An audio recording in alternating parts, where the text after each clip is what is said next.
আসসালামু আলাইকুম, কেমন আছেন সবাই? আশা করি অবশ্যই ভালো আছেন। আজকে লাল শাক ভাজি করতেছি। এই যে লবণ দিয়ে শাকটা সিদ্ধ করে নিলাম। এখন পেঁয়াজ মরিচ দিয়ে বাগার দিয়ে দিলাম। শাকটা সিদ্ধ হয়ে গেছে। এখন এই সাইডে একটা কড়াই বসিয়ে তার ভিতরে দিয়ে দিলাম রান্নার তেল, দিয়ে দিলাম কয়টা মরিচ, কাইটে রেখে কয়টা মরিচ দিলাম।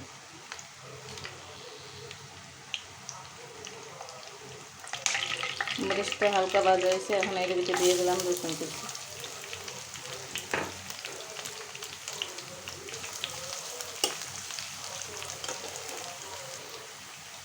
রসুনটা হালকা ভাজা নিয়েছি, এখন দিয়ে দিলাম পেঁয়াজ কুচি।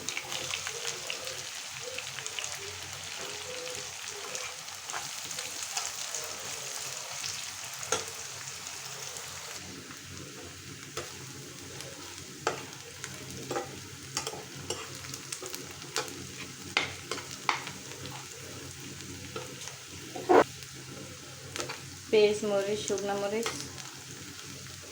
আর হইল রসুন মোটামুটি ভাজা শেষ, আমি আর ভাজবো না।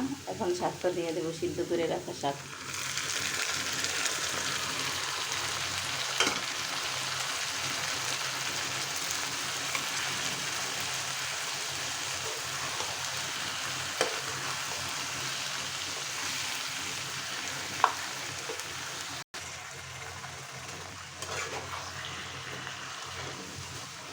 আমার লাল শাক ভাজিটা কিন্তু করা শেষ। কেমন হয়েছে অবশ্যই জানাবেন। আসসালামু আলাইকুম সবাই।